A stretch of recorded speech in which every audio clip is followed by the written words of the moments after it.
Assalamualaikum warahmatullahi wabarakatuh. Perkenalkan, nama saya Randy Saputra dengan NPM 224111147 dari kelas Manajemen 22B.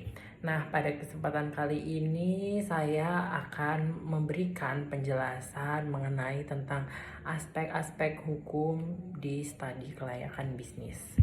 Nah, yang pertama saya akan menjelaskan mengenai pengertian studi kelayakan bisnis. Nah, studi kelayakan bisnis ini adalah suatu proses evaluasi yang menyeluruh.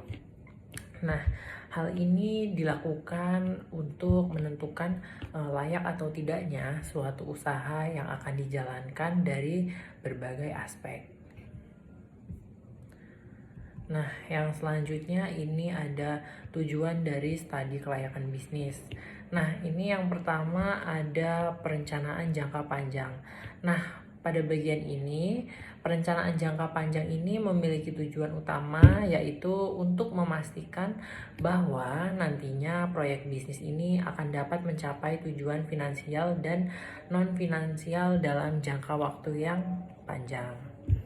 Nah, selanjutnya ini ada juga pengukuran kinerja. Nah, pada bagian ini pengukuran kinerja memiliki tujuan untuk meliputi dan menetapkan parameter untuk mengukur keberhasilan suatu proyek bisnis.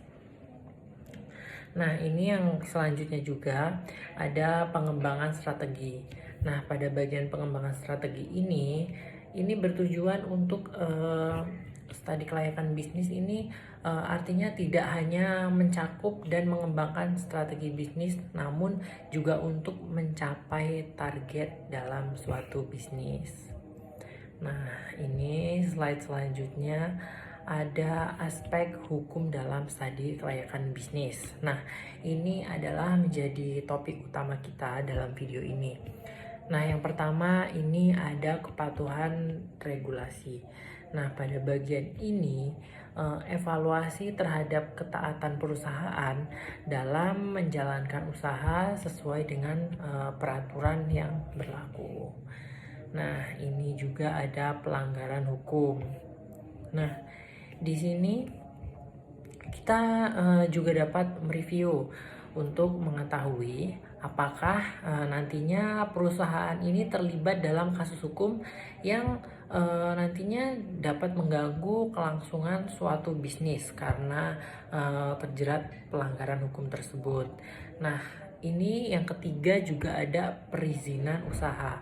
Nah, pada bagian ini, studi kelayakan bisnis akan melakukan pemeriksaan izin-izin yang nantinya akan diperlukan dalam menjalankan bisnis agar tidak melanggar hukum. Nah, ini slide selanjutnya ada bagian aspek ekonomi dalam studi kelayakan bisnis. Nah, pada bagian ini yang pertama ada analisis pendapat. Nah, untuk menganalisis proyeksi dan pendapatan yang nantinya akan dihasilkan oleh usaha yang diajukan. Nah, ini yang kedua ada biaya operasional. Nah, pada bagian ini, studi kelayakan bisnis akan melakukan penilaian seluruh biaya yang nantinya akan diperlukan dalam proses operasional dalam suatu perusahaan. Dan selanjutnya, ini ada proyeksi ROI.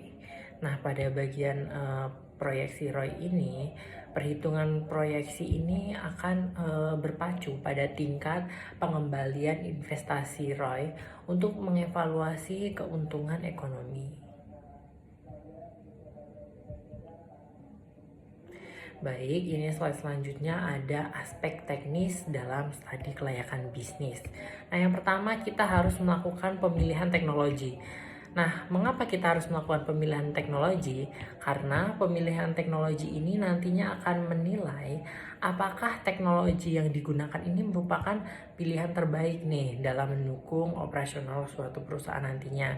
Karena jika kita menggunakan pemilihan teknologi yang tepat, nantinya suatu bisnis ini akan berjalan dengan lancar dan semestinya. Nah, selanjutnya ini juga ada bagian infrastruktur. Nah, pada bagian ini kita akan studi kelayakan bisnis akan mengevaluasi kondisi infrastruktur yang nantinya akan mendukung proses bisnis. Nah, contohnya nih, misal seperti ketersediaan listrik dan juga akses telekomunikasi. Nah, studi kelayakan bisnis ini juga dapat menjadi acuan untuk kesiapan dari sumber daya manusia.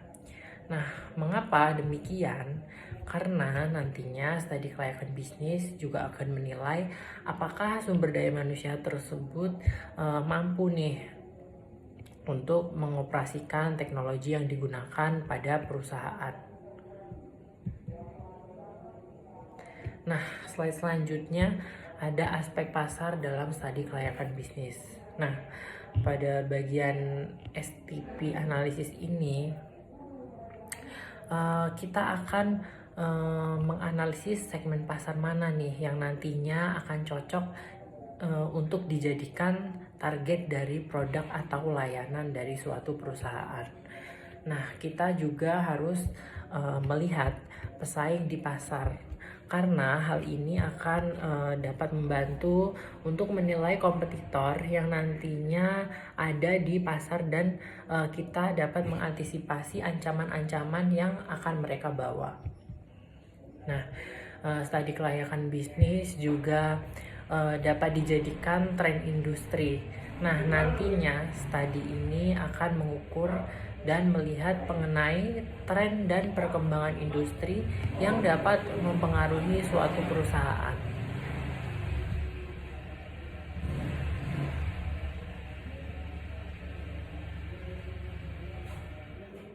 Nah, selanjutnya ada bagian aspek keuangan dalam studi kelayakan bisnis. Nah, pada bagian ini yang pertama ada proyeksi keuangan. Nah, studi kelayakan bisnis ini juga dapat membantu pada bagian proyeksi keuangan. Nah, pada bagian ini kita akan melakukan pembuatan proyeksi yang nantinya dapat membantu untuk memprediksi arus kas dan laba rugi di masa yang akan mendatang. Nah, dan yang kedua ada bagian pendanaan. Nah, pada bagian pendanaan ini nantinya studi kelayakan bisnis juga akan menentukan suatu sumber pendanaan yang nantinya akan diperlukan perusahaan untuk menjalankan usaha sesuai dengan skala yang telah mereka rencanakan. Nah, dan pada bagian yang ketiga ini, studi kelayakan bisnis juga melakukan pengelolaan risiko. Nah, pada bagian ini, studi kelayakan bisnis juga akan melakukan evaluasi risiko yang nantinya akan membantu perusahaan untuk melakukan evaluasi pada bagian finansial yang mungkin akan terjadi dan menyusun strategi untuk mengurangi dampak-dampak yang telah ditimbulkan. Nah, kita sudah sampai pada bagian kesimpulan.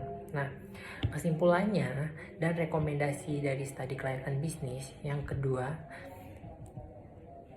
yang pertama ada saran. Nah, pada bagian saran ini nantinya studi kelayakan bisnis akan memberikan saran tertulis berdasarkan hasil studi kelayakan bisnis. Nah, yang kedua, ini ada keputusan. Nah, pada bagian ini nantinya studi kelayakan bisnis akan menyajikan suatu keputusan mengenai kelanjutan atau penolakan dari proyeksi bisnis yang telah diajukan. Nah, yang terakhir ada rekomendasi. Nah, pada bagian rekomendasi ini, studi kelayakan bisnis akan memberikan suatu rekomendasi dengan melakukan pembandingan terhadap opsi-opsi yang telah tersedia. Nah, sekian penjelasan dari saya mengenai aspek-aspek hukum dari studi kelayakan bisnis. Saya akhiri, wassalamualaikum warahmatullahi wabarakatuh.